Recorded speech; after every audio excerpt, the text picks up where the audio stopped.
네, 우리 이 시간 서로를 향해서 축복하기 원합니다. 자, 우리 이렇게 한번 축복해 보겠습니다. 당신은 축복받은 사람입니다. 아멘, 아멘. 네, 제 목소리가 잘 들리시나요? 예, 좋습니다. 자, 우리 한 번 더 축복하겠습니다. 당신 때문에 대한민국은 축복받았습니다.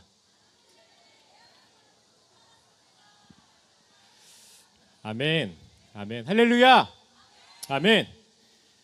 오늘 리바이벌 코리아 여의도 광장 집회 오신 여러분들을 주님의 이름으로 축복합니다. 저는 라이프교회 김주영 목사입니다. 이 시간 성령께서 이 강단을 축복해 주실 것을 믿습니다. 또 선포되는 말씀에 기름 부어 주실 것을 믿습니다. 그리고 말씀을 듣는 모든 분들 가운데 순종할 수 있는 믿음이 부어질 것을 믿음으로 선포합니다. 아멘. 자, 우리는 리바이벌 코리아라는 방향성을 가지고 이 자리에 모였습니다. 리바이벌 부흥이죠. 부흥은 반드시 회개 이후에 옴을 믿으십니까? 아멘. 그래서 우리의 모임은 정치 모임이 아니라 기도 운동인 줄 믿습니다. 특별히 회개 기도 운동입니다. 우리는 왕 같은 제사장으로서 오늘 이 나라의 또 민족의 모든 죄를 끌어안고 예수님의 십자가 앞으로 나아가야 할 제사장적 부르심이 있음을 믿습니다. 자, 그러면 우리가 회개해야 되는 것은 무엇일까요? 여러분들은 나라와 민족을 위해서 기도하실 때 어떤 회개 기도를 많이 하십니까? 때로는 우리의 기도가 방향이 없는 것처럼 허공을 치는 기도일 때가 많이 있습니다. 그래서 말씀에 붙들고 기도해야 되는 것이고 분명한 방향성을 가지고 기도해야 될 줄 믿습니다. 오늘 이 시간 우리가 회개하기 원하는 것, 저는 특별히 어떤 정치인을 비난하거나 또 참담한 현실에 분노로 허공치는 기도를 하고 싶지 않습니다. 집회 설교를 부탁을 받고 가만히 기도했습니다. 주님, 왜 저에게 이렇게 중요한 집회 설교를 맡기셨나요? 부족한 제가 어떤 메시지를 함께 나누어야 할까요? 기도하는데 하나님께서 명확한 감동을 주셨어요. 이 자리에서 꼭 나누어야 하는 말씀이 있습니다. 그것은 우리가 반드시 회개해야 되는 부분입니다. 한번 제목을 다시 한번 읽어볼까요? 제목이 안 나오나요? 자, 오늘 제목은 나만의 평화를 회개합니다. 나만의 평화를 회개합니다. 오늘 말씀을 성경 몇 구절과 또 과거 역사적인 사건을 함께 나누고 또 기도하는 시간을 갖고 싶습니다. 자, 우리 한 번 더 본문을 다시 한 번 더 읽어보도록 하겠습니다. 잠언 29장 18절 말씀. 네, 나오나요? 잠언 29장 18절 말씀. 네, 한번 읽어보겠습니다. 시작. 묵시가 없으면 백성이 방자히 행하거니와 율법을 지키는 자는 복이 있느니라. 아멘. 자, 여기서 묵시는 신적인 계시를 말합니다. 그러니까 하나님께서 백성들에게 주시는 비전을 말해요.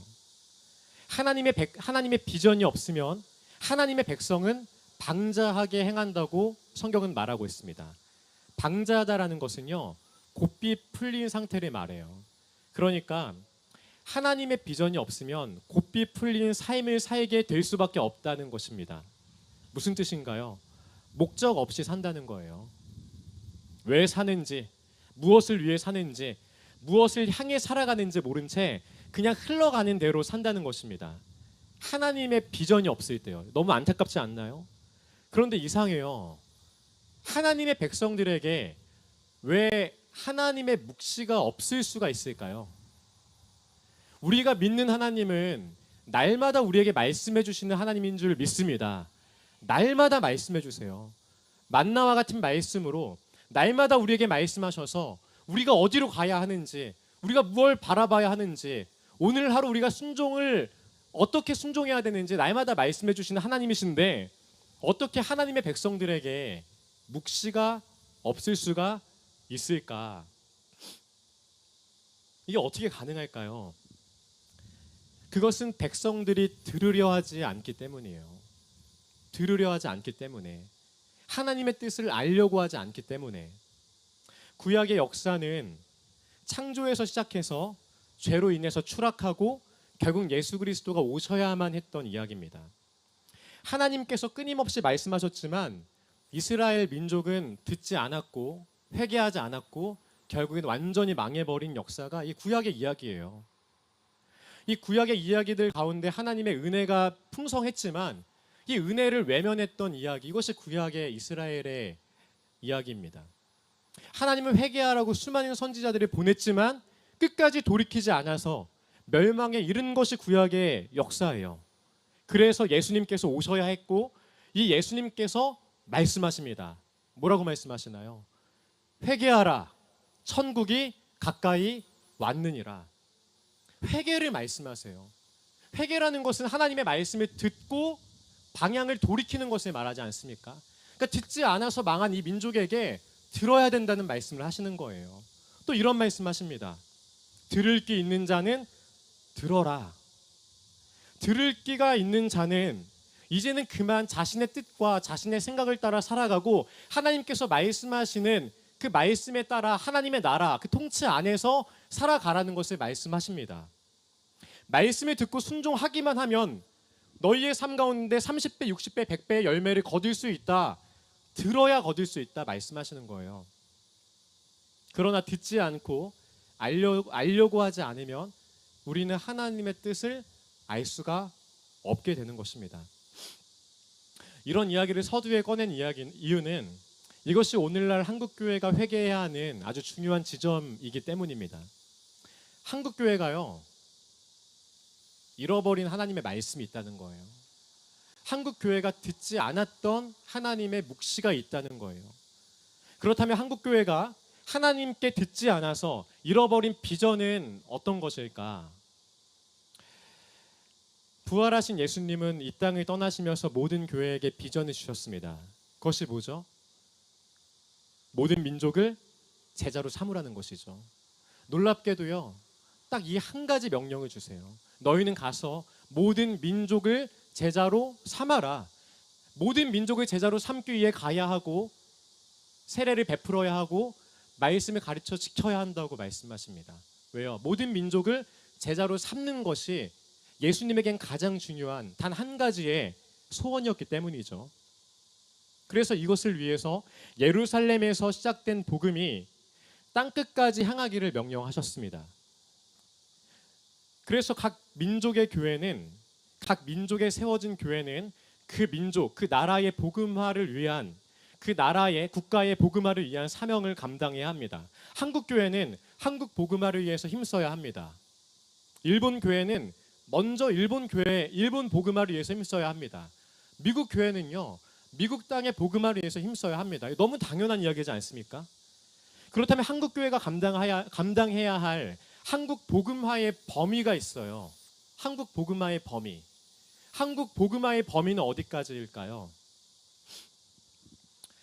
대한민국 헌법 3조를 아시나요? 제가 읽어드리겠습니다. 대한민국의 영토는 한반도와 그 부속 도서로 한다. 한 번 더 읽어드리겠습니다. 헌법 제3조입니다. 대한민국의 영토는 한반도와 그 부속 도서로 한다. 즉 헌법에 근거하면요, 대한민국의 영토는 남한만이 아니에요. 대한민국의 영토는 한국 교회가 감당해야 할 복음화의 영역은 남한만이 아니라 한반도 전체라고 헌법에는 제시되어 있습니다. 헌법 속에는 한반도 복음화를 향한 어떤 강한 의지가 담겨 있어요. 여러분, 이것은 우연이 아닙니다. 헌법은 1948년 7월 17일에 제정이 되었습니다. 그런데 중요한 것은 헌법이 제정되기 약 2달 전에 재헌국회가 열려요. 그러니까 우리나라 첫 번째 국회입니다. 이 재헌국회가 열리는데 놀라운 것은 이 재헌국회가 시작될 때 기도하며 시작됩니다. 이 사실을 알고 계십니까? 여러분, 우리나라는요, 기도하며 시작된 나라입니다. 하나님의 분명한 주권과 뜻과 계획 가운데 시작된 나라가 대한민국임을 믿으시기를 바랍니다. 이때 이 기도를 누가 하시냐면 이윤영 의원님이 계시는데 이분이 목사님이셨어요. 이 이윤영 목사님이 국회 개회 기도를 하실 때 그 기도 속에 민족 복음화를 향한 강력한 비전이 담겨 있는 기도를 선포하세요. 제가 그 기도문의 일부를 읽어드릴게요. 하나님이여, 원치 아니한 민생의 도탄은 길면 길수록 이 땅의 악마의 권세가 확대되나 하나님의 거룩하신 영광은 이 땅에 오지 않을 수 없을 줄 저희들은 생각하나이다. 원컨대 우리 조선 독립과 함께 남북 통일을 주시옵고 또한 민생의 복락과 아울러 세계 평화를 허락하여 주시옵소서. 아멘. 이 기도의 핵심은 세 가지예요. 첫 번째는 민생의 복락, 두 번째는 남북 통일, 세 번째는 세계 평화입니다. 1948년 당시 대한민국은 일제로부터 해방된 지 얼마 안 된 아주 가난한 나라였습니다. 그래서 당시 한국의 지도자들은 이 민생의 복락, 꼭 대한민국이 잘 사는 나라가 되기를 너무나 바라고 소망했어요. 말 그대로 선진 한국이 되기를 바랐습니다. 그런데 거기서 멈추지 않았습니다. 북한의 복음화, 더 나아가 세계 선교까지 감당하는 대한민국이 될 것을 기도하며 선포했습니다. 남한에서 자유민주주의 대한민국이 세워질 때 이미 북한에는 공산주의 정권이 세워져 있었습니다.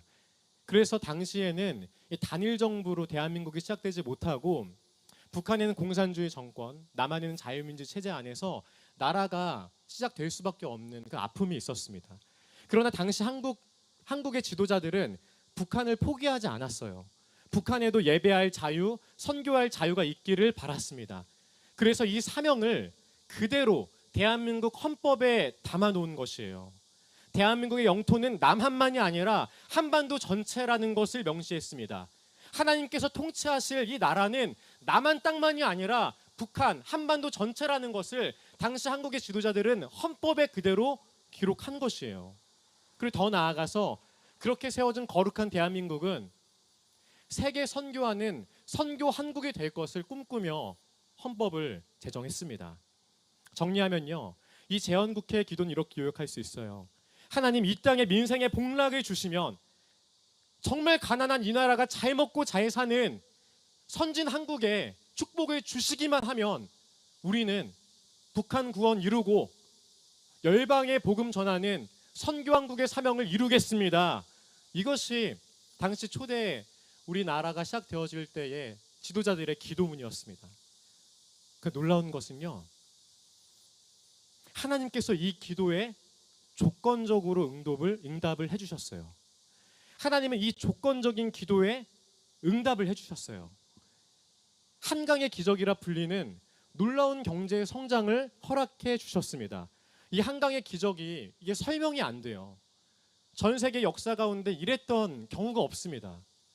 전무후무한 엄청난 경제 성장을 허락해 주셨습니다.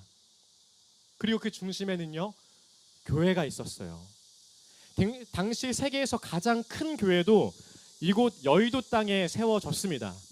하나님을 예배하고 섬겼던 남한은 경제적으로 엄청난 축복을 받았고 영적으로도 엄청난 축복을 받았습니다. 하나님의 평화가 이 땅에 임한 것이에요.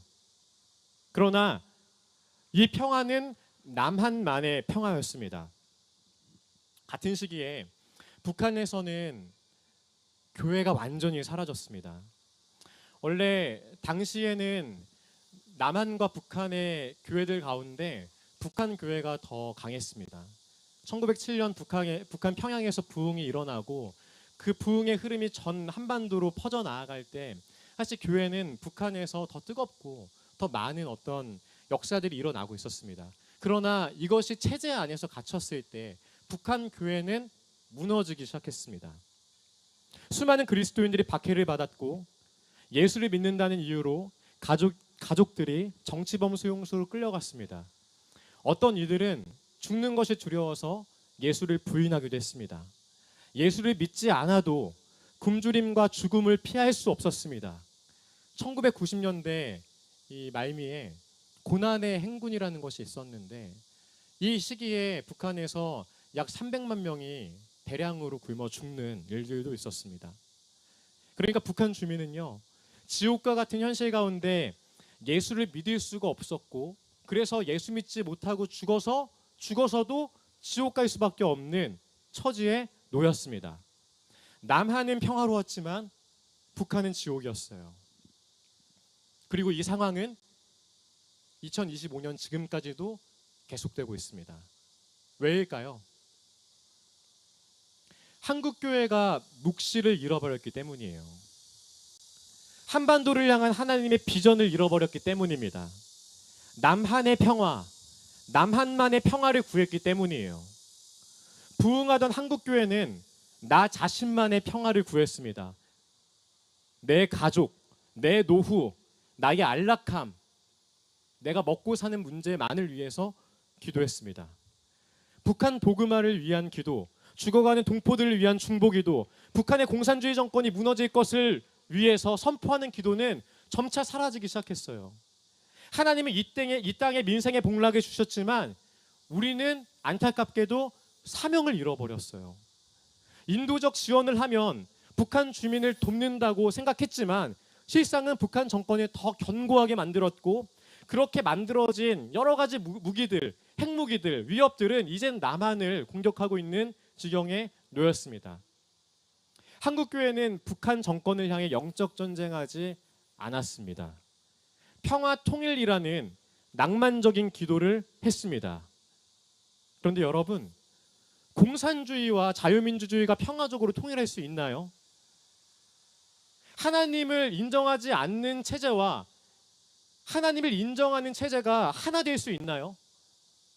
한국교회는 수십 년간 평화 통일을 위해서 기도했지만 북한 정권이 평화적으로 무너질 것에 대해서는 기도하지 않았고, 죽어가는 2,400만 북한 동포들을 위해서는 사실 기도하지 않았습니다. 이승만 대통령은 1953년 정전 직후에 이렇게 외쳤습니다. 동포여, 희망을 버리지 마시오. 우리는 여러분을 잊지 않을 것이며 모른 채 하지도 않을 것입니다. 북쪽 우리의 강토와 동포를 다시 찾고 구해내자는 목표는 계속 남아있으며 결국 성취될 것입니다. 그런데 72년이 지난 지금까지도 한국교회는 하나님께서 명령하신 국가적이고 시대적인 이 사명 가운데 사실은 침묵하고 있습니다. 잠들어 있습니다. 말씀을 좀 정리하겠습니다. 좀 오늘은 기도하는 시간을 갖기 위해서 말씀을 좀 짧게 나누고 기도하기 원합니다. 우리는 오늘 남한의 정치 상황을 남한만의 문제로 보아서는 안 됩니다. 한반도는 매우 중요하고 영적인 땅입니다. 대륙의 공산주의 세력과 해양의 자유민주주의가 맞부딪히는 그 영적 전쟁의 중심에 있는 것이에요. 그래서 치열한 영적 전쟁이 벌어지는 장소입니다. 오늘 우리가 이 자리에 모인 이유도 정치 집회를 하기 위함이 아니라 영적 싸움을 하기 위해서 모인 것이지 않습니까? 이것이 영적인 일이기 때문에 기도로 싸우기 위해서 모인 것이지 않습니까? 이 땅의 본질은 영적이에요. 그래서 이 모든 흐름은 사실 북한을 빼놓고는 이야기할 수가 없는 것이죠. 북한의 공산주의 정권이 평화적으로 무너져 내릴 때 남한을 뒤덮은 공산주의 악령들도 힘을 잃게 될 것을 예수의 이름으로 선포합니다. 북한 정권이 무너질 때 북한의 교회가 세워질 것을 예수님의 이름으로 선포합니다. 그러므로 우리의 기도는 더 이상 남한만을 위한 기도가 되어서는 안 돼요. 남한의 평화만을 위한 기도가 되어서는 안 됩니다. 우리는 북한 정권과 그 북한 정권 배후에 있는 공산주의, 사회주의, 주체혁명의 악령들을 향해서 예수 그리스도의 이름으로 선포하는 기도가 되어질 줄 믿습니다. 우리가 예수의 이름으로 선포할 때에 반드시 북한 정권과 그 공산주의 악령들은 예수의 이름으로 평화적으로 무너질 것을 예수의 이름으로 선포합니다.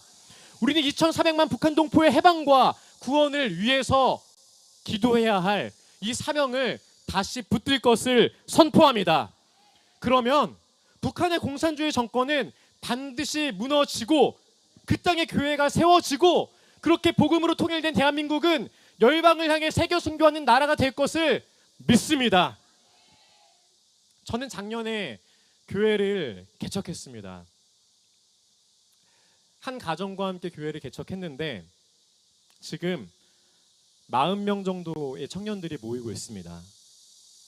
90%가 청년이에요. 10대, 20대, 30대, 소위 MZ 세대로 말하는 이제 그 주 연령층이 저희 교회 핵심 성도들인데, 제가 가만히 보니까요, 이 다음 세대, MZ 세대 특징이 있더라고요. 특징이 있습니다. 첫 번째는 늘 화나 있어요. 겉으로는 티가 안 나는데 뭔가 그 반항심이 있어요. 그래서 뭔가 본인들이 생각할 때 안 맞는 말, 부당한 말을 들으면 곧바로 반응합니다. 우리가 MZ야 MZ야 이렇게 부르잖아요. 그러니까 화가 나 있어요. 그러니까 왜 이렇게 화가 나 있을까 보니까 상처가 많아요. 부모로부터, 가정에서 받은 상처가 많고, 살다 보면서 뭐 얼마 살진 않았는데 10대, 20대 이렇게 올라오면서 부당한 어떤 여러 가지 대우들, 상황들을 만나면서 마음에 상처가 많아요. 그 상처가 건드려지기만 하면은 화를 냅니다. 두 번째 특징은 이들은 별다른 의지가 없어요. 뭐 하고 싶냐 물으면은 뭐 별로 하고 싶은 게 없습니다. 그냥 사는 거예요. 힘이 없고 의지가 없고 하고 싶은 게 없습니다. 그리고 세 번째는 그러다 보니까 별다른 소망이 없어요. 그냥 뭐 꿈이 뭐냐 물으면은 건물주가 꿈이라고 말하고, 일 안 하고 빨리 은퇴해가지고 먹고 사는 게 꿈이라고 말하고. 그런데 이런 MZ들에게 그런 비전이 들어가니까 무섭더라고요. 비전이 들어가니까 무서워요. 비전이 들어가니까 인생을 걸더라고요. 그 비전을 위해서 인생을 걸더라고요. 성령 받은 MZ는 정말 강력하더라고요. 그 비전에 하나님의 나라에 인생을 걸더라고요. 저희 교회는 북한이 열리면, 북한 정권이 예수 그리스도의 이름으로 평화적으로 무너져 내려서 북한이 열리면 저희는 들어갈 꿈이 있습니다. 올라가서 지금 32,000개의 김일성, 김정일 동상이 무너진 그 자리에 교회를 세울 것을 꿈꾸고 있습니다. 이를 위해서 준비하고 있습니다. 남한의 평화가 아니라, 남한만의 평화가 아니라 진정한 한반도의 샬롬을 위해서 기도하고 준비하고 있습니다. 그리고 더 나아가서 우리의 이 비전이 우리의 다음 세대 자녀들에게 흘러갈 것을, 유업으로 흘러갈 것을 준비하고 있습니다. 10대, 20대가 이런 준비를 하고 있습니다. 결국 열방을 복음으로 정복할 것을 꿈꾸며 기도하고 있습니다. 사랑하는 여러분, 함께 기도해 주시길 바랍니다. 대한민국은 절대로 망하지 않습니다. 이 자리에 눈이 오나 비가 오나 폭염이 와도 그것보다 더 뜨거운 열정으로 이 자리를 지키며 눈물로 기도하는 여러분들이 계시기 때문에 대한민국은 하나님께서 절대로 망하게 내버려 두지 않으실 줄을 믿습니다. 도리어 이 나라가 기도하며 시작하게 하신 하나님은 우리나라를 향하신 하나님의 뜻과 계획이 반드시 이루어지게 하실 것을 믿음으로 선포합니다. 남한만의 평화가 아니라 이 땅의 복음화를 위해서, 진정한 평화를 위해서, 열방의 복음화를 위해서 영적 전쟁하며 함께 나아가시기를 주님의 이름으로 축복합니다. 그러면 북한 정권은 반드시 무너질 것을 예수의 이름으로 선포합니다. 한반도는 복음으로 통일될 것을 믿습니다. 그 사명에 쓰임받는 우리 모두가 되시기를 예수님의 이름으로 축원합니다. 아멘. 우리 하나님께 영광의 박수 올려드리겠습니다. 네, 찬양팀 나와주시고요. 우리 계속해서 기도하기 원합니다.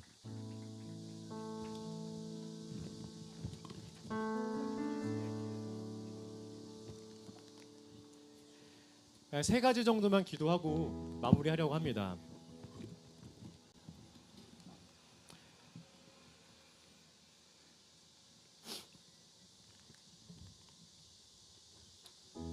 우리 한국교회는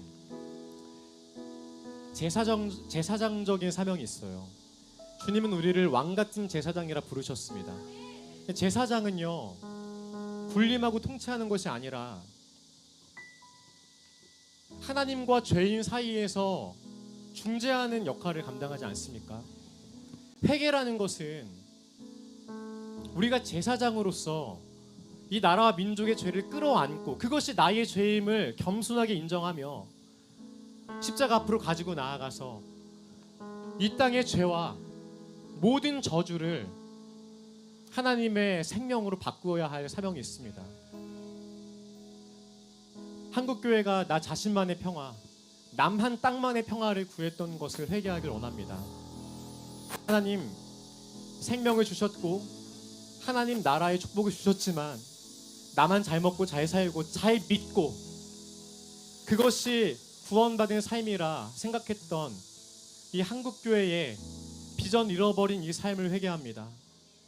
생명을 주신 것 감사하지만 주신 생명으로 하나님 나라 이 땅의 민족 복음화를 위해서 사명 감당하지 않았던 그 우리의 나태함을 회개합니다. 이것이 나의 죄임을 회개합니다. 이것이 우리의 죄임을 회개합니다. 주님, 우리의 회개 기도를 통하여서 아브라함의 중보와 같이 이 나라가 다시 일어나고 이 나라에 다시 부흥이 시작될 것을 믿습니다. 우리 시간 주의 이름 한번 부르짖고 나만의 평화를 구했던 이 한국교회의 모든 죄악과 나태함을 우리가 회개하시면서 우리 주여 한번 부르시고 기도하며 나아갑니다. 기도하겠습니다.